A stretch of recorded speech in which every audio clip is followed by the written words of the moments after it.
We can now project Tom Suozzi as the winner. NBC News is projecting that Tom Suozzi has won or will win New York's 3rd congressional district. Let's go back to Steve Kornacki at the big board.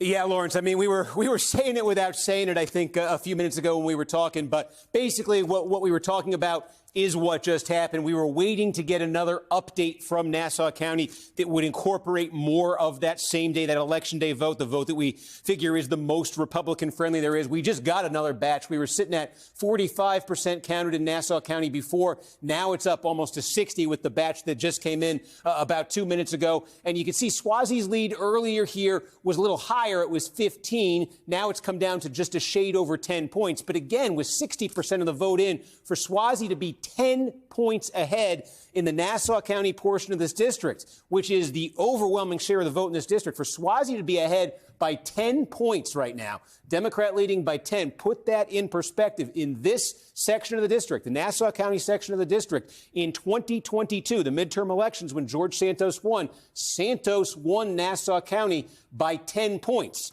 That is a swing tonight. Let me just interrupt you there for 1 second, Steve, just to announce that Republican candidate Mazi Pilip has conceded the race. She has conceded to Tom Suozzi tonight in the 3rd congressional district. So that means the Democrats have added one Democrat.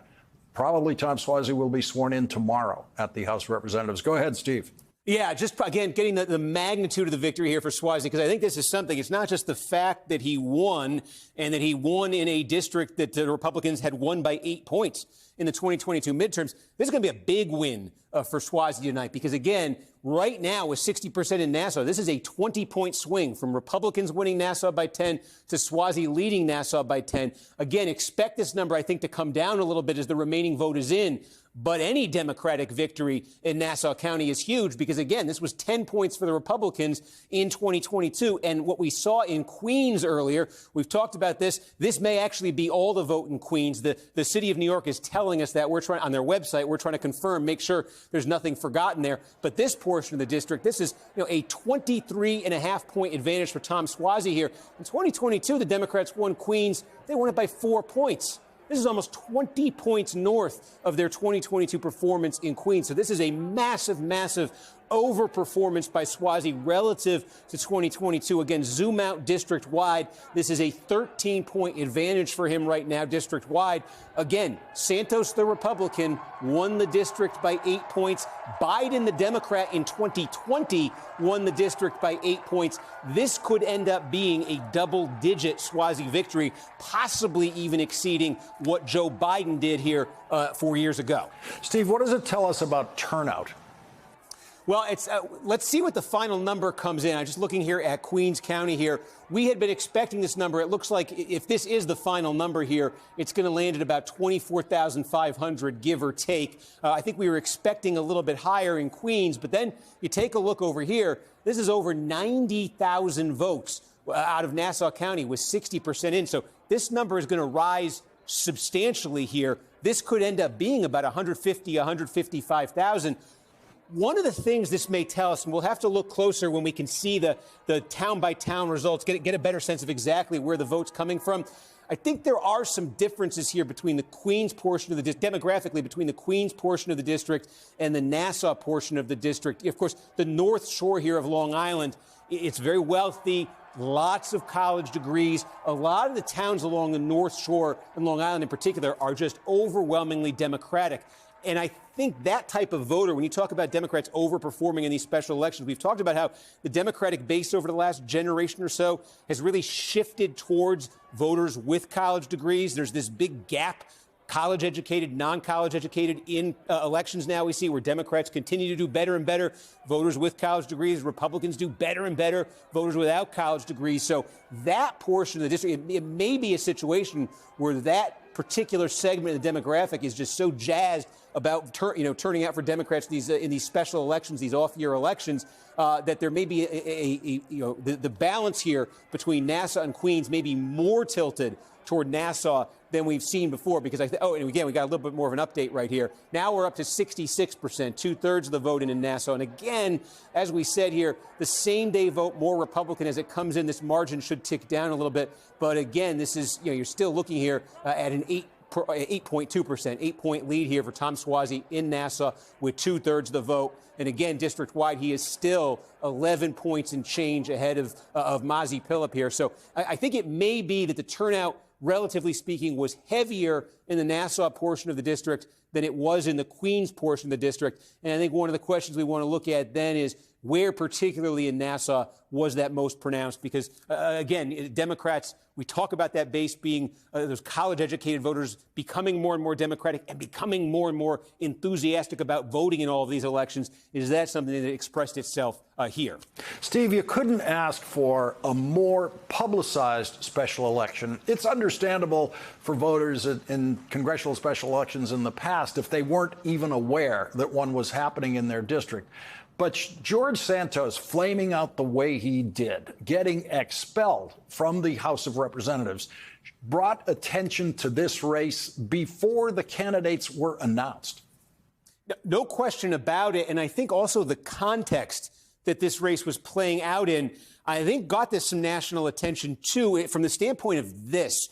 In the 2022 midterm elections, we talk about how the Democrats did better than expected in the 2022 midterms, but they didn't quite do good enough to keep the House of Representatives. Remember that in 2022, after that election, the balance was 222 for the Republicans, 213 for the Democrats. Well, honestly, you can make a case that in the 2022 midterms, the entire reason the Democrats didn't do even better and actually hold the House of Representatives was Nassau County, was Long Island, and was New York State. This district is a perfect example of where Democrats thought they were going to win in 2022. And if you had shown them the results from all the other places in the country in 2022, they would have assumed they were winning, because this was a district that Joe Biden won. As we say, he won this by 8 points. And then Democrats lost it to George Santos in 2022. This district down here, the 4th district of New York, also Nassau County, Long Island, Joe Biden won by 14 points, and then they elected a Republican in 2022. There are also 2 other districts in eastern Long Island that were Republican-held, that were thought to be competitive. Republicans ended up winning them very comfortably. All 4 of these Long Island districts ended up going Republican. Democrats thought they had a shot at all of them. And then you add in, there were 2 other districts in New York State. One where Sean Patrick Maloney, who was the chair of the Democratic Congressional Campaign Committee, the national committee that organizes the House Democratic campaign effort, he lost his own district. Democrats never saw that coming. And there's one more seat in the Syracuse area, Republican held. The Republican wasn't running again. The Democrats thought they could pick it up. They lost there. All of those seats I just described, if the Democrats had won 5 of those in 2022, while they overperformed almost everywhere else nationally, they would have held the House of Representatives. So this was Long Island, New York. It was one of the big exceptions in the 2022 midterms to what was otherwise a pretty strong night for Democrats. As we say, it may have cost the Democrats a shot at actually retaining control of the House of Representatives.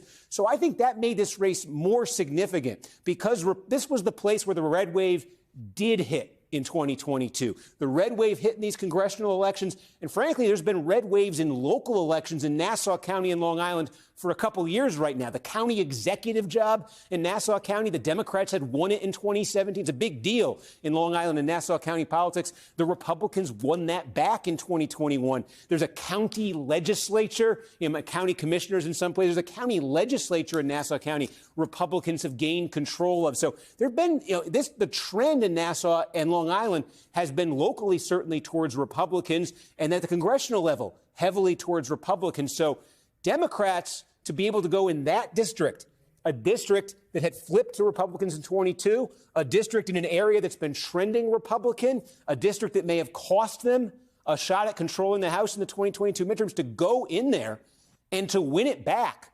And to win it back tonight, as we're saying, there's a good possibility here this could end up a double-digit victory for Suozzi. this could end up a higher margin for Suozzi than Joe Biden got here in the 2020 election. So for Democrats to win back all the ground they lost here between 20 and 22 and more, that's something they're going to be bragging about, because these are the kinds of areas, the suburbs, New York's not going to be a competitive state, we don't think, in the fall, but the suburbs in the swing states are very well possibly going to decide this election. And so the Democrats, I think, are going to be able to take a lot of bragging rights out of this and say, look, we just won some pretty hostile suburbs, and look for us to do that nationally. I think that's going to be their message coming out of this.